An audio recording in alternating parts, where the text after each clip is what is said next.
Se liga aí. Bate-papo reto e direto na Mar Aberto FM. Você falou de fura-fila. São esses que vão passando na frente de grupos que agora precisam ser vacinados.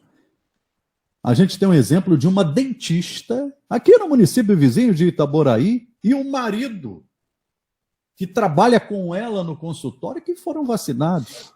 Não estão no grupo prioritário e em outras cidades, outros estados. Também acontecendo isso, Jorge. O pessoal já dando aquele jeitinho brasileiro numa hora dessa.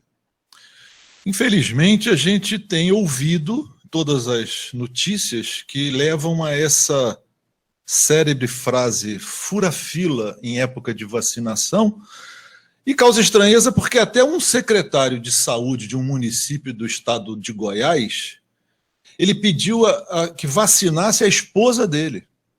Por quê? Porque ela é a razão da vida dele. O que acontece com isso?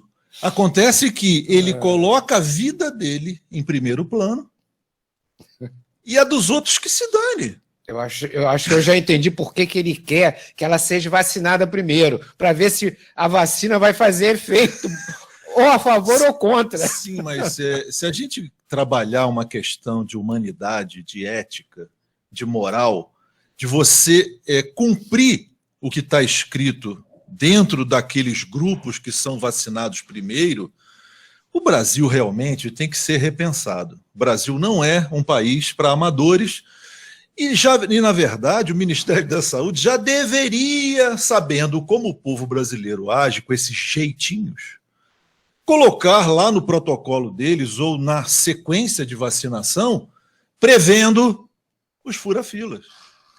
O beijamão, aquele que tem a necessidade, ou seja ele político, profissional, que não está no front, ou seja, mas a pessoa no Brasil precisa se dar bem. A lei do Gerson, lembra? Eu quero que se dane, eu quero me dar bem. Então, é perigoso lidar com esse tipo de gente que não respeita a linha da fila e que não trata o semelhante com dignidade. Vamos ouvir o pastor Anderson Santos sobre essa questão toda, vacinação, fura-fila, gente levando vantagem numa hora que não deve levar. Estão fazendo até golpe, estão ligando para a casa das pessoas para agendar a vacina, se passando como agentes do Ministério da Saúde. Uma vergonha só. Tentativa de suborno no Rio de Janeiro. Alguns enfermeiros denunciaram que estão tentando dar dinheiro para furar a fila. Aí, é ridículo. São essas coisas do Brasil varonil. Pastor Anderson Santos. Meus amigos, quem deu o primeiro mau exemplo foi o próprio governador de São Paulo, quando a diretora da Anvisa, né, e que foi responsável, relatora do protocolo para dar o aval, enquanto ela estava ainda dando o aval, dando entrevista, o governador de São Paulo, o Dória, já estava vacinando uma enfermeira, o que causou, inclusive, muita irritação a outros governadores, porque o João Dória Júnior quis usar, e usou literalmente, a vacinação como um trampolim político-eleitoral para 2022. Ele foi o primeiro a dar mau exemplo, né?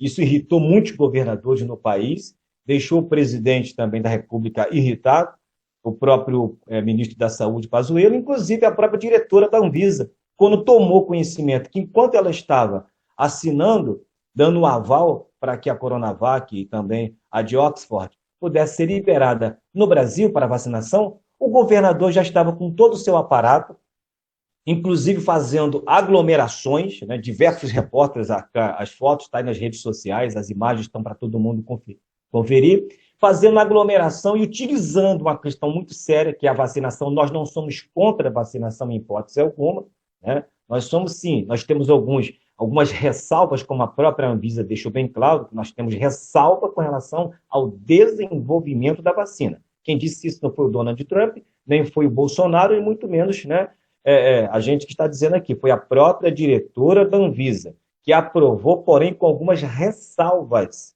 de incertezas quanto ao desenvolvimento da vacina. Mas por agora, como a questão é fura-fila, é infelizmente uma situação caótica no Brasil, uma falta de respeito, né? A falta de amor ao próximo, e quem deu esse mau exemplo foi justamente o governador de São Paulo, João Dória Júnior.